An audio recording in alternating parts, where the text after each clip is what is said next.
뭐 하나 에어로스페이스 같은 경우도 2022년부터 해서 주 600% 700% 올랐던 걸로 기억을 하거든요. 계속 매수가 가능하다고 생각을 하고 있고 장기 관점에서 본다고 하면은 충분히 투자를 해볼 수 있다. 그로스 리서치에서 제공하는 미국 주식 정보와 국내 기업 탐방 리포트.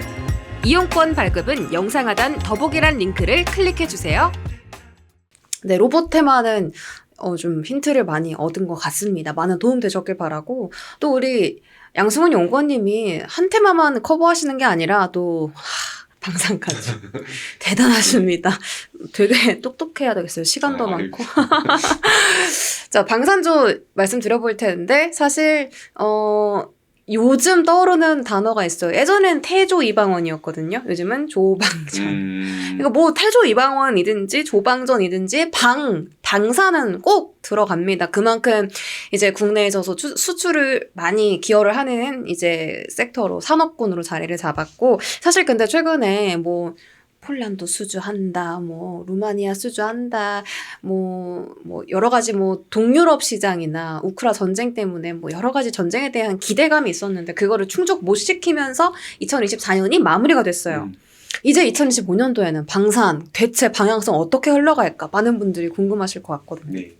일단은 방산을 사실 뭐 투자하신다고 하면 빼놓고 생각할 수는 절대 없다라고 생각을 하고 있고, 왜냐면은 방산이라고 하는 섹터를 이제 저희가 이제 다른 섹터들도 여러 개가 있긴 하지만은 결국 방산 섹터는 투자할 때 반드시 좀 들고 가야 되는 섹터일 수밖에 없다, 이제 저는 생각을 하고 있습니다. 그 이유가 뭐 이렇게 성장을 하는 섹터가 우리나라에서 많지가 않기 때문에 결국 뭐 방산이 이제 여러 정치적인 리스크와 뭐 여러 가지 어려움들이 있다 하더라도 뭐 실적 성장이라든지 그리고 앞으로 성장에 대한 기회들은 타 섹터랑 비교를 했을 때 비교 우위는 명확하다고 저는 생각을 하고 있어서 일단 반드시 좀 같이 보실 필요가 있다라고 생각을 저는 하고 있습니다. 2025년도에도 네. 비교 우위, 그러니까 성장에 대한 그 성장성 너무 확실한데 어떻게 빼놓고 볼까, 투자를 할 때. 이렇게 말씀해 주신 것 같아요.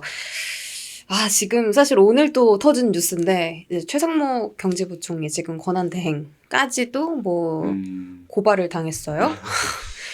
지금 벌써 대통령, 저희 그 국무총리, 그 다음에 이제 경제부총리까지 이런 일들이 벌어지면서 사실 그 수장이 없으니 방산 같은 좀 대대적인 사업은 사실 대통령이 조금 이끌어주고 하는 게 맞는데, 그런 일들이 많은데 정치적인 불안 요소가 방산 섹터의 리스크가 될 수도 있다라는 반응들이 좀 나오고 있어서 이 부분은 뭐 해결 가능한 부분입니까?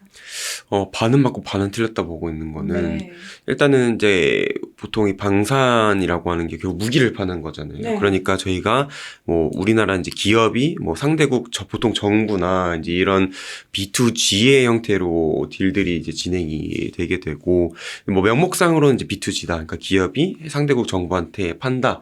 그래서 아직까지 우리나라 기업들의 가지고 있는 경쟁력들, 뭐 가격이라든지 성능이라든지 뭐 이런 것들 어우러서 이제 가성비라든지 이런 것들은 전혀 훼손이 되고 있지 않기 때문에 지금 이런 정치적인 상황 속에서도 계속 저희는 수주를 받아갈 가능성이 높다고 보는 게 맞다고 이제 생각은 하는 한편, 또 이게 이제 반은 틀렸다라고 이야기를 드리는 거는 결국 이렇게 저희가 이제 기업들이 나서서 수주를 따오는 경우들도 있지만 국가적 차원에서 외교라든지 뭐 경제적 관계라든지 이런 것들을 이제 전체적으로 종합적으로 활용을 해서 방산 딜들을 따오는 경우들도 있기 때문에 결국은 또 쉽게 말해서 우리나라의 외교력이 이 방산 수주에 영향을 미치는 부분들도 있어서 약간 영향이 아예 없다고는 볼 수가 없겠다. 다만 그렇다고 해서 과도하게 뭐 우려를 하거나 과도하게 우리나라 방산의 그런 이제 성장 동력이 뭐 훼손이 됐거나 없어졌다 이제라고 보는 거는 또 그 부분은 또 너무 과도한 우려다라고 생각을 하고 있습니다. 일부 우려가 맞긴 하지만 너무 과도하게 해석할 필요까지는 없다.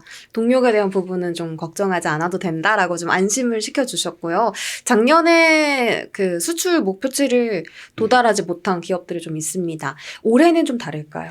일단 작년 같은 경우는 저희가 처음에 이제 200억 달러 신규 수주를 하겠다고 목표치를 잡아놨었었고, 그리고 제가 기억하기로는 이게 워낙 좀 높다 보니까 목표치 자체가 중간에 한번 150억 불로 목표치를 하향했던 걸로 기억을 하고 있어요. 근데 네. 그럼에도 실제로 저희가 작년에 수주했던 금액은 95억 불에 그쳤으니까 이제 초기 목표 대비해서 절반도 못했다 이렇게 좀 보실 수가 있는데, 뭐 올해는 그래도 저는 괜찮을 거라고 생각을 하고 있는 게, 뭐 방사청에서도 일부 이제 해명하고 하는 부분들이지만은 대규모 딜들이 좀 지연이 됐습니다. 네. 뭐 저희의 귀책 사유라고 보기 좀 어려운 이유로 좀 지연이 되고 있는 상황들이어서, 뭐 이런 뭐 대표적으로 이제 이야기가 되고 있는 거는 뭐 폴란드 K2 전차 2차 계약 뭐 한 70억 불 정도 이야기가 되고 있는데, 이런 것들과 그리고 일부 뭐 중동 국가와의 회전익 헬기 수출, 그리고 뭐 고정익 수출 이제 이에 대한 부분들이 원래 이제 작년에 파이프라인으로 잡아놓고 있던 것들이 뭐 사실 협상이나 이제 이런 것들이 뭐 변수들이 워낙 많잖아요. 뭐 우리나라 정부도 그렇고 뭐 해외 상대국 그런 수요국의 상황에 따라서도 계속 타임라인은 변동이 될 수가 있어서, 근데 사라진 거는 아니니까 사라지지 않은 만큼 올해 관련된 수주들이 조금 지연은 됐지만 나온다고 하면은 충분히 작년 이상의 수주들을 좀 해볼 수 있을 것 같다. 물론 뭐 방사청은 역대 최대를 뭐 노린다 이야기는 하시지만, 저가 추정을 했을 때는 뭐 저희가 보고 있는 파이프라인 중에서 뭐 한두 개 정도만 확정적으로 수주를 받아도 한 150억 불 정도는 수주를 해볼 수 있지 않을까 이렇게 예상을 좀 하고 있어서. 그렇게 큰 파일을 담당하고 있는 게 뭐 뭐 하나에어로 현대로템, 그렇죠. 늘 LIG. 파이가 컸던 거는 하나 에어로스페이스랑 이제 LIG 넥스원이었는데, 지금 이제 로템 같은 경우 지금 방금 말씀드린 것처럼 70억 불짜리가 이연이 됐으니까, 만약에 이게 실현이 된다고 하면은 뭐 제가 추정하는 150억 불의 거의 절반 수준이니까 또 이제 이런 부분들은 또 하나의 투자 포인트로 볼 만한 부분들이라고 생각을 하고 있습니다. 이 세 기업이 방산 다 먹여 살리는 거네요. 그러니까 왜냐면 그렇죠. 액수가 크다 보니까. 네. 그래서 이제 무기 사업이 참 돈이 되는 것 같습니다. 트럼프 수혜주로도 방산이 분류가 돼요. 방위비 분담금 네. 올린다. 네. 맨날 이제 트럼프가 태클 걸죠. 우리나라한테도. 우리 미군 철수한다. 막 이렇게 맨날 태클이 거는데, 방위비 분담금에 대한 그 우려 때문에 이제 자주국방에 대한 이슈가 나옵니다. 내 나라는 더 강하게 내가 지켜야겠다, 만들어야겠다 하면서 더욱더 무기를 쟁여놓고 뭐 그런 부분 때문에 이제 방산 섹터가 트럼프 수혜주로 오히려 좀 불리고 있는 상황이라서 2025년 뭐 그 이후 트럼프 행정부 안에서의 방산의 흐름은 뭐 긍정적으로 보십니까?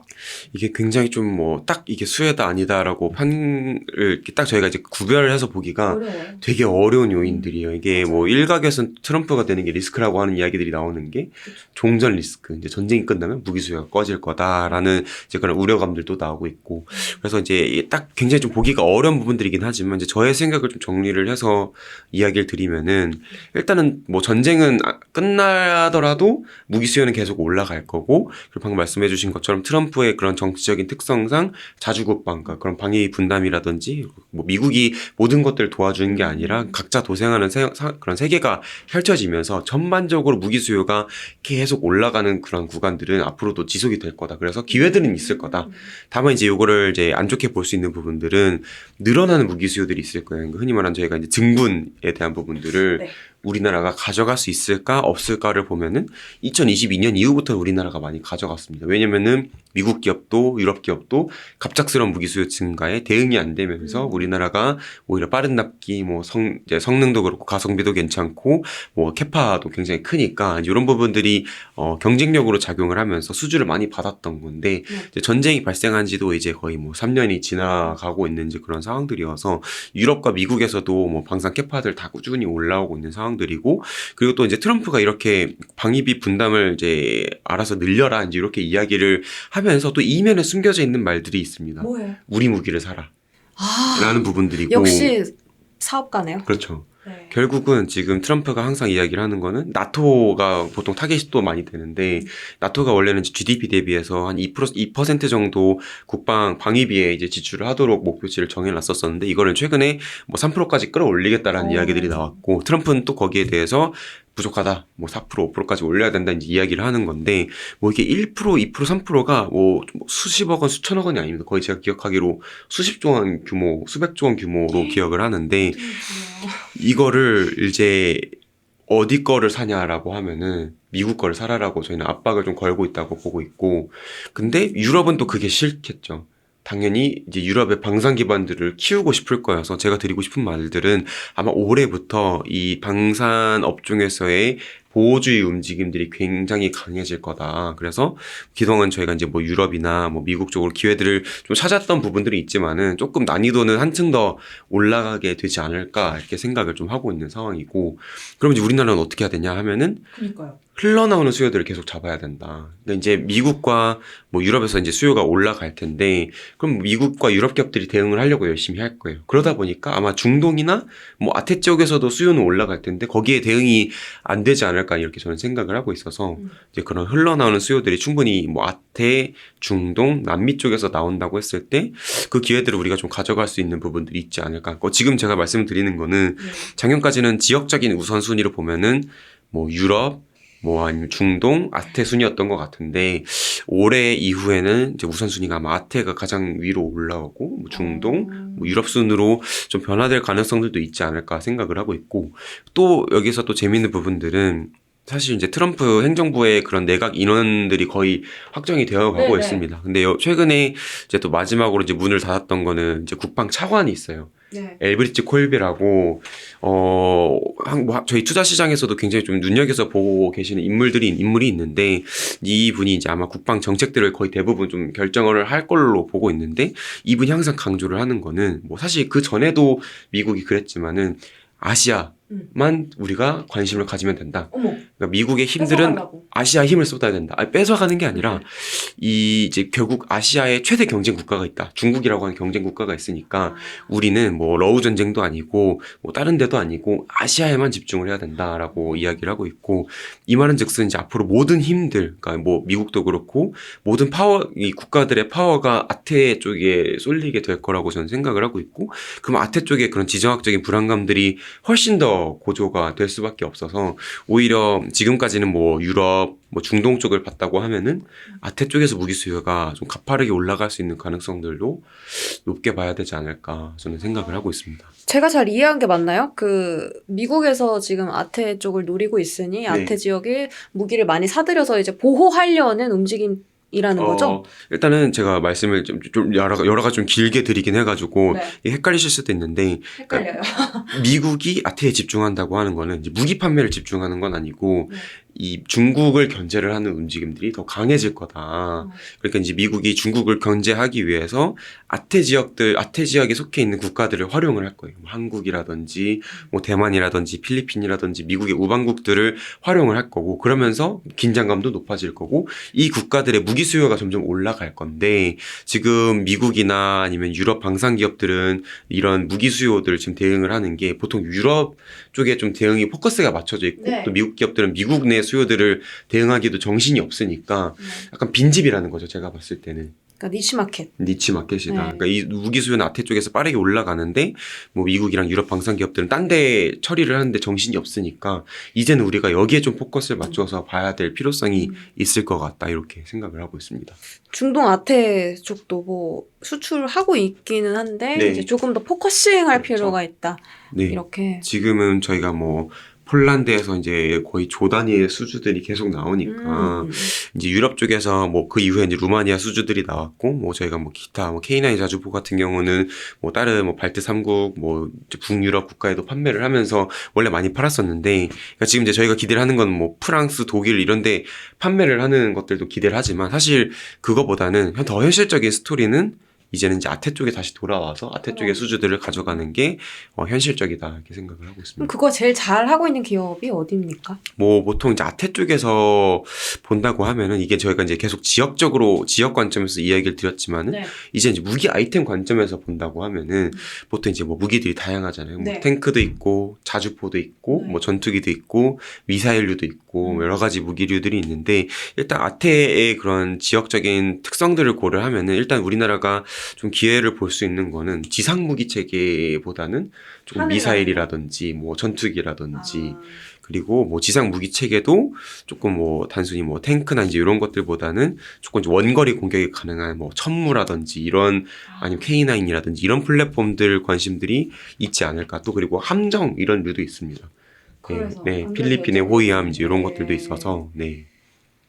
그래서 이런 것들을 하는 기업들이 예. 조금 수혜를 볼 수도 있지 않을까 이런 관점에서 보고 있습니다. 전투기는 하나여로? 전투기는 한국항공우주, 한국항공우주. 네. 아, 수리온? 수리온이나 아니면은 뭐 흔히 저희가 FA50이라고 FA50 하는 제일 흔한. 네, 경공격기 그리고 최근에 네. 또 개발을 해서 양산에 돌입한 네. KF-21 이런 KF-21, 아이템들도 예. 있습니다. 네. KF-21과 FA50 하는 항공우주 조금 유리할 수 있다. 그리고 뭐 천문은 LIG 넥스원이고요. 천문은 한화 에어로스페이스. 아, 하나 네. 에어로스페이스. 그리고 천궁이 LIG 넥슨입니다. 아, 이름이 다 되게 비슷해요. 헷갈리네요. 네. 헷갈립니다. 아, 그 천궁이 유도 미사일인가요? 천궁도 유도 미사일이고 사실 네. 천무에 들어가는 탄도 유도 미사일이어서 아. 이게 이제 좀 제가 뭐 반드시 이렇게 나눌 수는 없지만은 좀 음. 쉽게 기억하실 수 있는 방법은 지대 공은 웬만하면 다 LIG 넥스원이 하는 거고 네. 그 외에 그러니까 땅에서 하늘을 향하는 거는 LIG 넥스원. 그 쉽다. 외에는 네. 아닙니다. 제가 다시 말씀드릴게요. 네? 그러니까 지대지 땅에서 지대지. 땅을 노리는 거는 거의 하나 에어로스페이스. 그 외에는 LIG 넥스원 이렇게 나눠서 보시는 게 아마 편하실 거예요. 그럼 네. 두 기업이 사실 아태지역과 섭렵하기에는 가장 유력한 거겠네요? 라고 생각을 하고 있습니다. 아, 그럼 올해 좀 가장 역시 기대되는 종목도 하나여로와 LIG 넥스원 네. 이렇게 좀 좁혀지네요. 네. 좋습니다. MRO 이야기하셔서 오늘 하나오션이 또 12%나 급등했거든요. 네. 이제 MRO 투톱이 하나오션하고 HD 현대중공업인데 이쪽도 방산으로서의 매력도 좀 있습니까? 충분히 네. 있고 또 시장에서 되게 관심을 많이 가지시는 부분들이긴 한데 제가 네. 또 보수적으로 얘기할 때 되게 보수적으로 얘기를 많이 해서 괜찮습니다. MRO가 뭐 시장은 크다. 라는 부분들은 저도 동의는 하지만은 과연 이게 우리나라 기업들이 실제로 이제 보통 조선소들 같은 경우는 뭐 LNG 운반선이라든지 이런 상선 메인의 사업 구조를 가지고 있는데 지금 워낙 조선 또 호황이고 성과들도 높아지고 있고 뭐 이 LNG 운반선 하나를 이제 수주를 하는 게 훨씬 더 이익이 되는 관점들이 있는데 과연 이 MRO 하는 게 돈이 되냐라는 부분들은 조금 보수적으로 봐야 된다. 뭐 실제로 뭐 하나 오션이 이제 계속 이제 수주들을 하고 있습니다.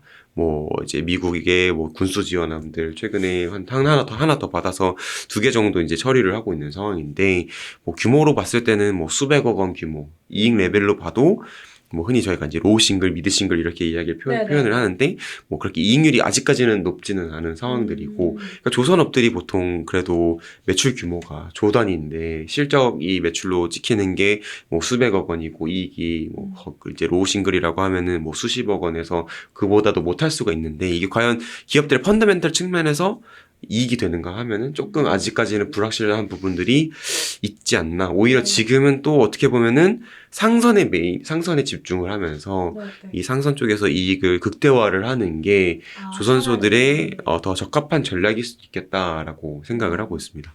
LPG 이런 거. LPG, 뭐 LNG 운반선, LNG. 뭐 암모니아 운반선, 네네. 뭐 이런 것들이라고 보실 수가 있고 만약에 저희 조선 업황이 안 좋았으면은 네. 그런 물량들 처리하는 게 당연히 좋을 수밖에 없죠. 도크를 놀리고 고정비 부담을 받는 것보다는 네. 뭐라도 사업을 수주를 해서 뭔가 이제 이익을 창출을 하는 게 당연히 기업의 선택이라고 훌륭한 선택이라고 보는데 지금처럼 조선업이 호황인 상황에서 물론 그게 플러스 알파로 붙는 것도 좋은 부분들이지만 뭐 비교를 해서 봤을 때는 당연히 지금 상선을 하는 게 조금 더 유리할 수는 있겠다라고도 생각은 하고 있습니다. 알겠습니다. 뭐 본의 아니게 조선까지 이야기 다뤄봤는데 그러면 이제 제일 궁금한 게 방산이 2025년도에도 꼭 봐야 하는 섹터로 말씀 주셨는데요. 뭐 기업은 어떻게 해요? 가장 눈여겨봐야 되는 기업도 있습니까? 일단은 저는 하나 에어로스페이스 대장. 결국 대장을 봐야 된다라고 생각을 하고 있고 네. 뭐 대장을 봐야 된다고 하는 이유가 뭐 신규 수주에 대한 가능성들도 사실 제일 높게 봐야 된다는 부분들 네. 그리고 실적 성장 측면에서도 물론 다른 기업들도 다 성장합니다. 한국항공우주도 성장을 하고 그리고 LIG 넥스원도 성장을 하고 하지만은 네 어쨌든 그 이익 레벨에 대한 규모의 차이가 있으니까 훨씬 더 좀 투자 측면에서는 편할 수밖에 없다. 부담이 덜할 수밖에 없다고 저는 생각을 하고 있고 또 이제 4분기 실적 시즌도 다가오고 있는 그런 상황들인데 지금 하나 에어로스페이스 뭐 폴란드 저희가 이제 물량의 보통 실적이 좀 많이 영향을 받는데 4분기 때 나갔던 물량들이 워낙 많았어요. 저희가 예상했던 것보다 훨씬 많았기 때문에 또 단기 실적 기대감들도 좀 이제 붙여서 볼 수 있다는 관점에서는 에어로를 좀 관심 있게 보자고 생각을 하고 있습니다. 지금 차트를 켜봤는데 네. 이렇게 뭐 떨어지고 지금 거의 다 돌아오고 극복했네요. 있죠. 네. 근데 이거 밸류가 이게 맞습니까? 너무 높은 거 아니에요? 보통 방산의 밸류라고 하면은 네. 뭐 글로벌 평균이 이제 PER로 봤을 때 한 20배 정도로 평가를 많이 기준점을 보고 있는데 네.